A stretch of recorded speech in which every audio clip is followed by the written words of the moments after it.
Nah, untuk materi minggu lalu itu kan tentang UI UX ya, di mana kita membahas ada deliverables, prosesnya, kemudian UX roles, dan ada satu roles ya atau pekerjaan di bidang UX itu namanya visual designer. Jadi apakah tugas visual designer? Tugasnya adalah mengconvert UX goals ke dalam bentuk visual, ke dalam prototipe yang estetik ya. Jadi kalau untuk visual designer, dia perannya itu pada saat pembuatan prototipe, high fidelity prototype, di mana prototipe yang warnanya, komposisinya, tipografinya, semua elemen desain grafisnya itu sudah menyerupai produk yang sudah final. Kayak gitu. Jadi pada hari ini kita akan membahas bahasa-bahasa desain ya, bahasa desain grafis yang akan diterapkan di dalam UI untuk meningkatkan atau mengoptimalkan user experience. Kita mulai dengan pengertian graphic design. Nah, sebenarnya topik ini itu mirip dengan yang diajarkan nanti untuk mahasiswa multimedia ya. Tapi ini yang umum saja, yang umum yang perlu diketahui supaya nanti visual designer itu bisa mengerjakan bagiannya dengan baik. Nah, ini graphic design. Apakah itu graphic design? Graphic design adalah suatu keahlian di mana para profesional itu membuat visual konten atau konten visual untuk mengkomunikasikan pesan untuk tujuan tertentu. Jadi desain komunikasi visual. Kemudian bagaimana menggunakan desain grafis untuk UX yang optimal? Apa yang perlu diperhatikan ya? Jadi kenapa kok kita bisa bilang dengan graphic design itu bisa menghasilkan experience yang optimal? Karena dengan graphic design menggunakan elemen-elemen desain grafis ya, misalkan tipografi, warna, komposisi, gambar kayak gitu.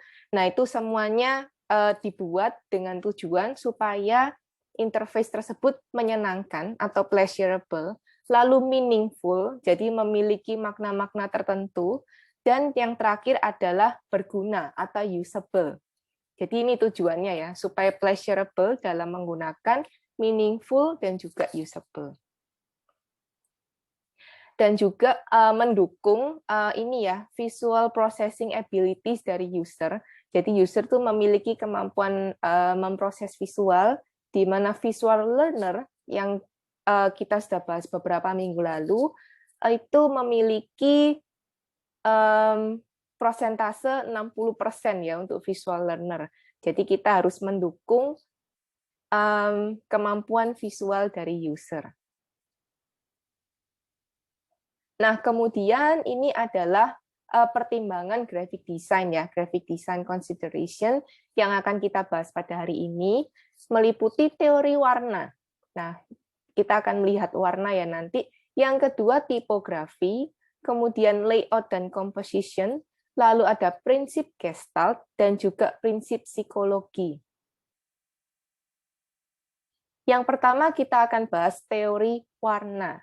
Jadi apa itu teori warna? Teori warna itu adalah sekumpulan rules atau aturan ya, dan juga guidelines. Jadi guideline itu panduan ya, yang digunakan oleh desainer untuk berkomunikasi pada user melalui color scheme yang menarik ya pada visual interface gitu. Jadi kalau untuk memilih warna yang akan digunakan pada UI itu tentu tidak sembarang ya, kita tidak sembarang memilih warna terus dipakai, tapi setiap warna itu memiliki aturannya dan panduannya. Nah, akan kita lihat sama-sama ya, bagaimanakah aturan dan panduan tentang warna. Nah, kalian lihat di depan ini adalah lingkaran warna buatannya Isaac Newton. Nah, kenapa Isaac Newton? Dia ini adalah seorang ahli matematika atau ahli fisika gitu ya. Tentunya dia selalu bereksperimen. Nah, suatu kali ketika dia sedang mengamati pantulan cahaya yang dia pantulkan di suatu prisma, dia tuh melihat spektrum cahaya yang berbeda-beda gitu ya, dan menghasilkan warna tertentu. Anggap saja pelangi gitu ya. Jadi dia melihat ada warna pelangi, kemudian spektrumnya itu berbeda-beda, dan dia lihat ada beberapa warna yang dihasilkan berbeda. Dia bisa lihat pelangi gitu ya. Lalu dia berpikir, bahwa warna pelangi itu memiliki hubungan yang harmonis gitu ya. Lalu terciptalah lingkaran warna ini atau roda warna ya, color wheel. Nah, nanti kita akan lihat lengkap color wheel setelah slide ini. Nah, di dalam experience design, UX design, nah ini kalian perlu pemahaman yang kuat tentang teori warna ya, untuk menghasilkan desain yang harmonis dan juga meaningful kepada user. Nah, sebelumnya kita akan melihat ada 3 kategori warna. Yang pertama primer, sekunder, dan tersier. Tentunya kalian pasti tahu apa itu warna primer, sekunder, tersier. Mungkin sering dibahas di sekolah juga ya. Warna primer itu ya warna dasar, seperti yang kita tahu, merah, biru, kuning. Kemudian ketika warna primer dicampur, 2 warna primer dicampur akan menghasilkan warna sekunder. Dan ketika 2 warna sekunder dicampur, dia akan menghasilkan warna tersier. Kayak gitu. Kemudian warna sendiri memiliki properti. Yang pertama hue atau color ya. Jadi hue ini adalah how it appears. Jadi ya warna itu sendiri misalkan hijau atau merah, kuning, orange seperti itu. Yang pertama hue, yang kedua adalah saturation. Jadi saturation itu adalah intensitas warna ya, seberapa pucat dan vibrant warna tersebut. Jadi misalkan hijau itu ada hijau sangat muda, hijau sedikit muda, hijau muda, sampai hijau yang paling vibrant. Lalu ada value. Value ini gelap terang warna.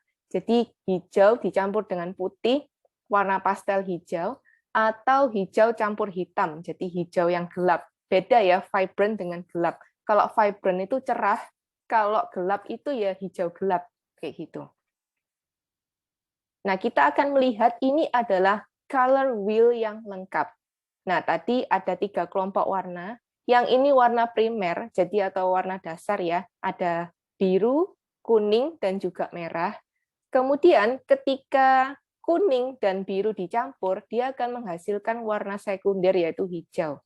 Kuning dan merah dicampur, dia akan menghasilkan warna sekunder yaitu oranye, dan seterusnya. Lalu ketika warna sekunder dicampur, jadi hijau dan kuning dicampur, maka akan menghasilkan warna tersier yaitu hijau muda ini ya. Dan ini adalah full color wheel yang dibuat oleh Isaac Newton tadi ya. Nih. Jadi lengkap warna primer, sekunder, dan tersier. Lalu kita bisa menentukan keselarasan warna dari color wheel ini. Jadi harus punya color wheel-nya dulu.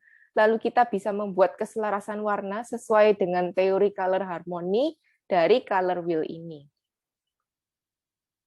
Nah, ini adalah ilustrasi untuk properti warna yang tadi ya. Ada hue, ada saturation, dan juga ada value. Kalau hue itu adalah warna. Jadi misalkan merah, hijau, kuning, jingga, biru, ungu, dan seterusnya. Lalu saturation ini pucat dan juga vibrant. Jadi kalian lihat di sini, bagian sini adalah warna yang pucat gitu, gray. Tapi kita bisa bilang ini adalah gray kemerahan. Kemudian yang di sini ini adalah warna yang paling cerah atau vibrant, merah ini ya. Ini adalah intensitas warna, seberapa vibrant warna tersebut. Kemudian ada juga value. Nah, value ini gelap terang warna. Jadi warna itu dicampur atau dikaitkan dengan yang gelap atau hitam dan juga yang putih atau yang terang ini. Jadi kalian bisa lihat ya, dari properti warna ini bisa dihasilkan banyak sekali warna hanya dari satu warna ini, satu jenis warna. Nah, ini contohnya jenis warna merah. Kita bisa dapatkan merah yang vibrant seperti ini. Kita bisa dapatkan merah yang pucat seperti ini. Kita bisa dapatkan dark red seperti ini, merah yang gelap ke arah hitam gitu. Kita juga bisa dapatkan warna merah pastel yang manis seperti ini. Jadi ini adalah properti warna.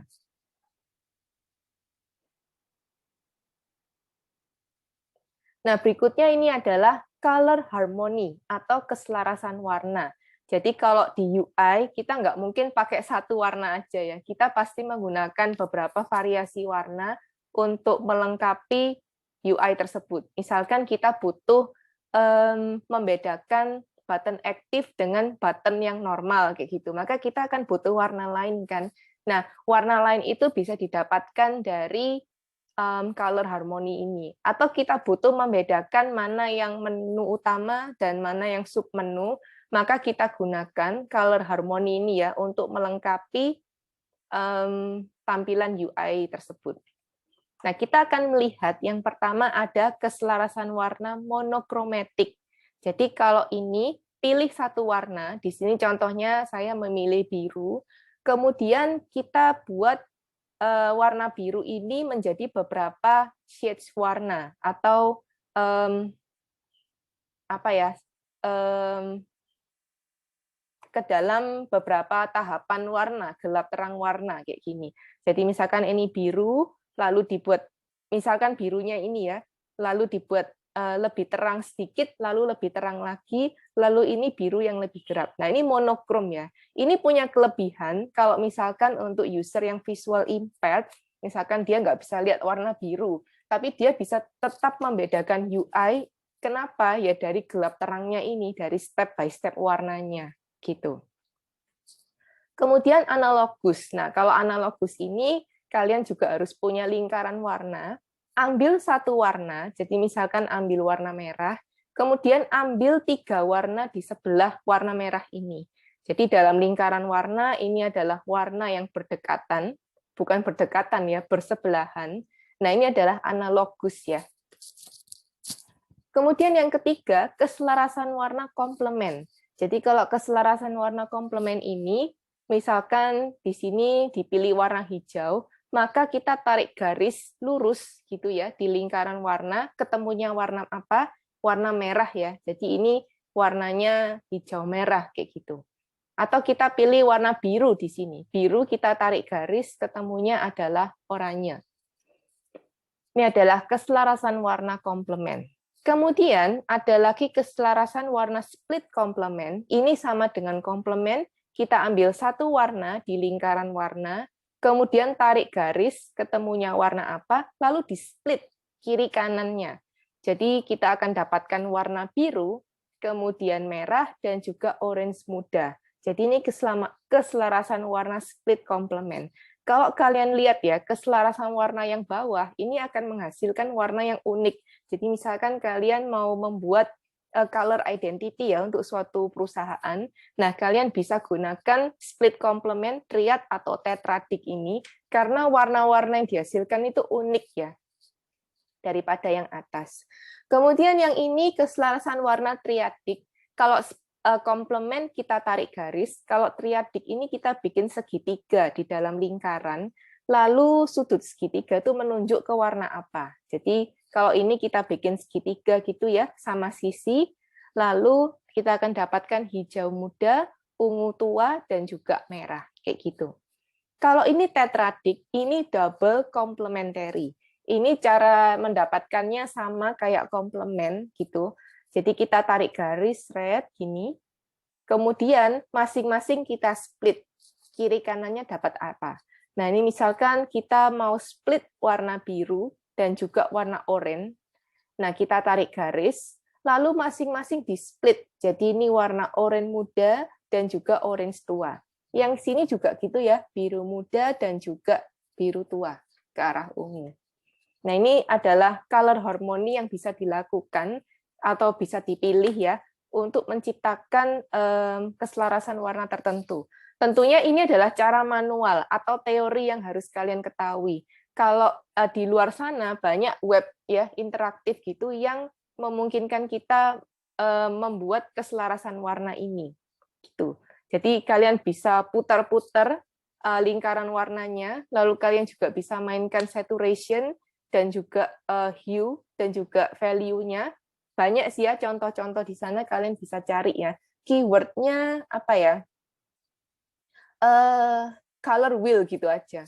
Coba cari situ, banyak sekali aplikasi web yang memudahkan kita untuk mencari keselarasan warna. Nah, kenapa kita harus mempelajari color theory? Yang pertama, kalau kita bikin produk, kita bisa merefleksikan design goal dan juga brand personality. Karena produk interaktif yang kita buat itu biasanya kan mengacu ke satu brand, misalkan aplikasi perbankan, atau produk game untuk film tertentu, atau misalkan aplikasi tertentu lah, kita mau bikin brand personality, kita gunakan color theory. Yang kedua, untuk mengoptimalkan dampak psikologis yang positif ya kepada user. Jadi misalkan untuk sesuatu yang ceria, kita bisa gunakan warna kuning, oranye. Kemudian untuk sesuatu yang natural dari alam, kita bisa gunakan warna hijau dan coklat seperti itu. Kemudian untuk accessibility ya, tadi seperti contoh orang yang buta warna, kayak gitu, kita bisa gunakan warna monokrom, supaya jelas gitu step by step shades-nya. Jadi dia nggak bisa lihat hue, tapi dia bisa lihat saturation dan juga value-nya. Yang keempat, untuk memenuhi ekspektasi market secara geografis. Jadi misalkan kalau di barat, standar industri untuk perbankan itu warnanya biru. Gitu. Terus yang kelima, untuk membangkitkan perasaan atau perasaan yang kontradiktif ya dari macam-macam kewarganegaraan gitu. Jadi misalkan warna merah itu melambangkan hoki ya kalau di Cina, atau good fortune, atau mourning di South Africa, jadi berduka, atau merupakan sesuatu yang danger atau sexiness di USA kayak gitu. Jadi kita perlu tahu color theory supaya kita bisa meningkatkan user experience. Nah, ini ada contoh ya. Ini warna untuk brand identity. Jadi ini brand identity dari Xiaomi Biniaga, ini kan warnanya merah. Jadi untuk warnanya ini gradient ya, ini pakai value, jadi ada yang gelap lalu ke terang. Kemudian ini ada yang analogus dan seterusnya. Kemudian ini juga mengindikasikan status tas gitu ya dengan warna. Jadi warna hijau itu menandakan sesuatu yang sudah sukses atau sudah komplit.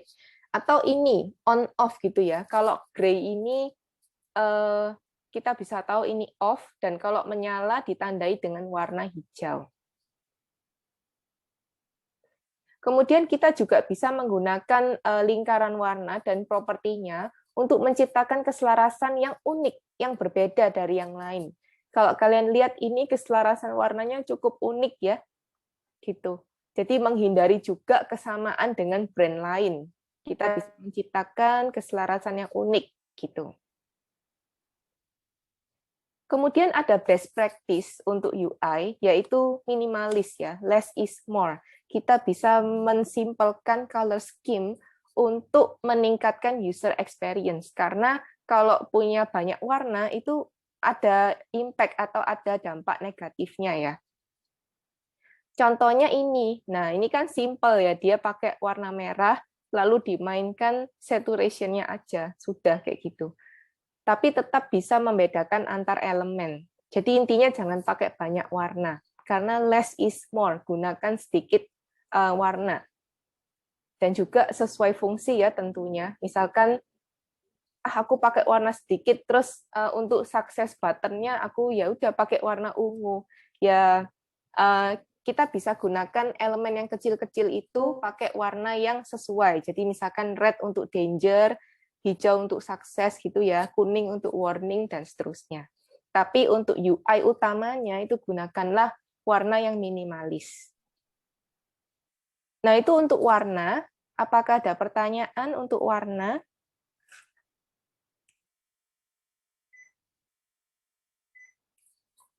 Kalau nggak ada pertanyaan, kita akan pindah ke tipografi. Nah, tipografi ini kalau kalian non-MM ya, mungkin ada yang tahu, ada yang enggak. Tipografi ini adalah seni dan juga aturan dalam membuat atau menggunakan huruf kayak gitu. Ada prinsip-prinsip yang harus diterapkan ketika kita menggunakan huruf dalam desain grafis. Tapi di sini tipografi dalam UI kita akan berbicara mengenai style dan juga appearance dari suatu teks dan juga penggunaan teks tersebut ya di dalam UI. Kita perlu mengetahui ada tipe utama dari font. Yang pertama serif. Nah, untuk font serif ini dia memiliki stroke kecil di ujung huruf. Jadi ini huruf S, ini ada garis ya, garis kecil seperti ini. Nah, ini huruf R. Kita bisa lihat ini ada garis kecil di setiap ujung huruf. Nah, ini pilihan yang tepat untuk proyek-proyek yang sifatnya tradisional dan juga ini merupakan font yang umum pada publikasi umum ya, kayak koran kayak gitu, dia menggunakan font yang serif. Nah, kemudian yang kedua ada sans serif. Nah, kalau sans serif ini kita bisa lihat di ujung huruf tidak ada stroke. Nah, ini kesannya lebih modern ya. Sans itu artinya without. Sans serif artinya without serif. Dan ini kesannya lebih clean, lebih modern daripada font yang serif. Dan dia memiliki kelebihan lebih mudah dibaca di dalam pada screen ya. Jadi kalau untuk UI baiknya itu memakai font yang sans serif. Apalagi yang teksnya panjang berupa paragraf. Nah, itu kalau di layar ya itu lebih readable yang sans serif. Tapi kalau untuk yang cetak lebih readable yang serif gitu. Nah, screen ini termasuk smartphone dan juga tablet. Kemudian yang ketiga, tipenya adalah display. Jadi display ini sifatnya dekoratif ya. Kalian bisa lihat di sini banyak sekali dekorasi-dekorasi pada display. Tentunya ini tidak cocok kalau untuk paragraf. Ini cocoknya untuk small amount of text. Kayak misalkan headline, judul, itu bisa menggunakan display ini sesuai dengan karakter kontennya. Jadi kalau karakter kontennya misalkan feminim, atau misalkan konser band rock kayak gitu ya. Nah, itu tentunya berbeda untuk style fontnya. Nah, contohnya ini ya, misalkan kita lagi membicarakan emerging technologies. Kira-kira yang betul atau yang sesuai yang mana ya? Yang kiri atau yang kanan? Emerging technologies, the future of bioscience. Nah, kira-kira cocok yang kiri atau yang kanan ya? Yang kanan. Kanan, Bu. Ya, yang kanan ya. Betul, yang kanan. Karena kita bisa lihat di sini bahwa style dari konten ini itu serius, edukatif, teknologi, dan juga science. Jadi tidak akan cocok kalau stylenya seperti ini gitu ya. Nah, tapi kalau misalkan ini saya ganti ya, daily makeup for students gitu. Nah, itu kan kesannya adalah ceria, feminim, playful. Nah, itu akan cocok menggunakan tipe yang seperti ini. Nah, kemudian perlu diketahui juga ada beberapa font itu yang memiliki reputasi tertentu, yaitu sudah sangat kuno dan juga sangat sering digunakan. Nah, font apa? Nah, kita bisa lihat contohnya di sini ya, ada Comic Sans, Jokerman, Curls, Brascript, ini, Kristen ITC, Papyrus, dan juga Bobo. Nah, ini adalah font-font yang overuse ya, jadi sudah sangat sering digunakan di mana-mana. Ini sebaiknya dihindari, karena yaitu tadi, kita kan kalau pakai tipografi dan elemen desain grafis kan mau membangun brand personality, membangun reputasi yang baik, kita juga perlu menghindari font-font yang memiliki reputasi ini ya, kuno dan juga overuse. Nah, bagaimana solusinya kalau kita pengen pakai Comic Sans misalkan? Nah, solusinya adalah gunakan font yang memiliki look and feel yang sama. Contohnya ini ya, Comic Sans, kita bisa menggunakan font yang sans serif, tapi lebih ke handwriting juga seperti ini, dengan yang ini. Nah, jadi ini kan sans serif, tetapi ujung-ujung fontnya itu dia rounded kayak gini, dan dia ke arah seperti tulisan tangan, gitu ya. Jadi look and feel-nya sama. Kalau pengen pakai Comic Sans, maka kita ganti dengan font yang memiliki look and feel yang sama. Kemudian ada curls juga, kita bisa ganti dengan yang ini. Jadi kalau curse ini ujungnya kan seperti ada dekorasinya, maka kita bisa ganti dengan font lain yang juga dia pada ujungnya ini memiliki sedikit dekorasi. Papyrus, nah kita bisa ganti dengan font yang memiliki look and feel yang sama. Berikutnya, tentu kalian sering mendengar prinsip less is more. Apa tuh less is more? Jadi ketika dulu di sejarah desain grafis ya, ketika simplicity itu sangat membantu fungsi kayak gitu. Jadi dekorasi, karena dulu pada masa Victorian, dekorasi itu dianggap yang paling estetik. Kemudian berkembang lagi ke simplicity. Segala sesuatu itu harus mendukung fungsi. Jadi harus dikurangi gitu ya efek-efek dekoratif, maka muncullah istilah less is more kayak gitu. Jadi ketika menggunakan dekorasi yang minimal, maka akan mendapatkan fungsi yang lebih. Nah, ini juga berlaku pada tipografi. Kalau misalkan kita mau pakai font yang berbeda, misalkan untuk judul, subjudul, dan juga untuk teks, maka kita nggak perlu menggunakan 3 font yang berbeda. Kita bisa mainkan font weight-nya, jadi gelap, tebal tidaknya, kemudian ini italic, kemudian font dekoratifnya, jadi bisa kita pakai underline dan seterusnya, atau warna yang berbeda. Jadi jangan pakai banyak-banyak font gitu ya, kecuali kalau memang itu mendukung, karena nanti akan ada opposite attract itu ya. Intinya 2 atau 3 lah, kayak gitu. Tapi kalau butuh lebih nggak masalah. Jadi untuk membuat perbedaan, kita bisa mainkan font weight-nya, jadi tebal tidaknya, atau ini jadikan uppercase semua, huruf besar semua, atau kita bisa bikin italic, dan lain-lain ya, tapi tipe font family-nya sama. Nah, ini contoh ya, di mana interface ini menggunakan prinsip less is more. Kalau kalian lihat, ini fontnya sama, yang beda hanyalah ukuran font weight dan warna gitu. Nah, ini untuk tulisan San Francisco ini size-nya segini, lalu untuk keterangan tanggal itu lebih kecil, kemudian untuk suhunya ini ditampilkan ke ukuran yang paling besar gitu. Kayak gini ya. Jadi kita bisa gunakan sedikit font dan kita bisa mainkan karakteristik dari font tersebut.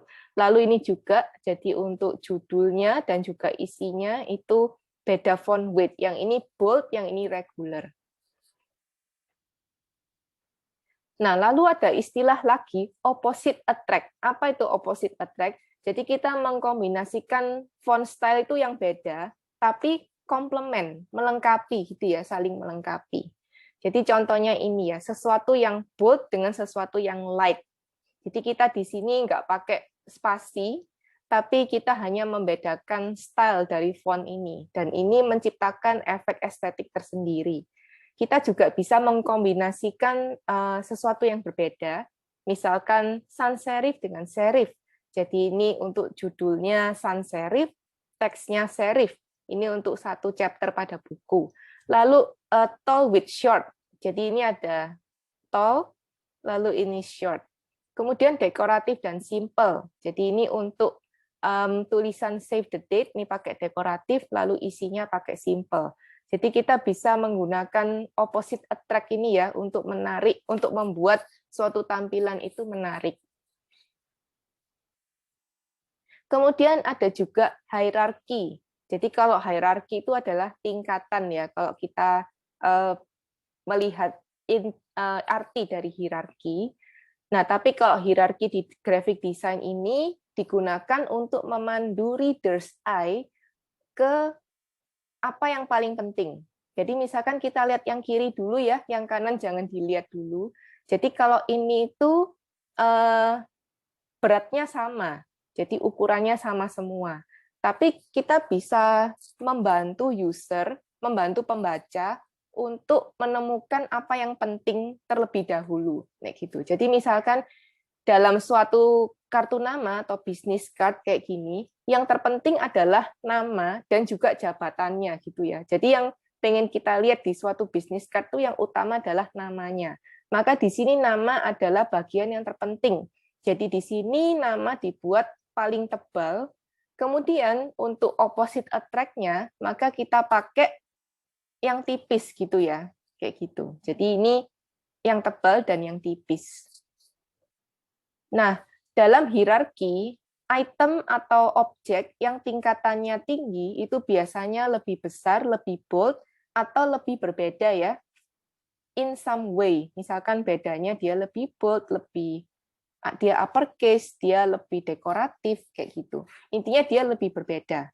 Nah, perlu diingat juga, keep it simple with a few complementary styles. Jadi kalau mau bikin opposite attract, ya cuman satu aja, jangan terlalu banyak intinya. Nah, ini ada best practice ya untuk dialog. Jadi kita bisa lihat di sini untuk tipografi semuanya pakai font yang sama, tetapi ada beda ukuran. Jadi sukses ini adalah headline-nya, kemudian didukung dengan visual, tanda centang, dan juga warna hijau. Kemudian ini adalah informasi tambahan. Jadi yang penting kan suksesnya ya. Jadi dia tuh paling besar gitu. Kemudian untuk OK, ini warna putih didukung dengan warna yang menandakan konfirmasi, yaitu hijau. Jadi untuk user experience yang baik, jadi kayak user tuh puas gitu ya, oh aku telah sukses gitu, maka harus ada dialog box seperti ini. Ini meningkatkan user experience. Notify the user after the action. Kemudian yang berikutnya terkait tipografi adalah leading. Apa itu leading? Leading adalah space di antara line of text atau line spacing. Tujuannya adalah untuk membuat teks yang panjang, paragraf gitu ya, itu mudah atau nyaman untuk dibaca. Jadi kalau leadingnya terlalu sempit, tidak nyaman juga. Kalau terlalu lebar juga tidak nyaman gitu. Jadi bisa disesuaikan leading yang tepat supaya konten yang berisi paragraf yang panjang itu bisa nyaman dibaca. Nih ya, kita bisa gunakan leading juga untuk memisahkan jenis konten. Jadi ini title, content, dan juga action. Jadi untuk title-nya, ini leading-nya segini. Lalu title dan konten juga memiliki leading yang lebih lebar untuk memisahkan title dan konten. Lalu ini adalah action-nya. Jadi leading itu juga perlu diperhatikan ya supaya user nyaman membaca. Kemudian ini juga, jadi antar paragraf memiliki leading yang lebih kecil, sedangkan antar poin per poin ini leadingnya lebih lebar supaya user nyaman gitu ya, bisa membedakan mana yang poin per poinnya.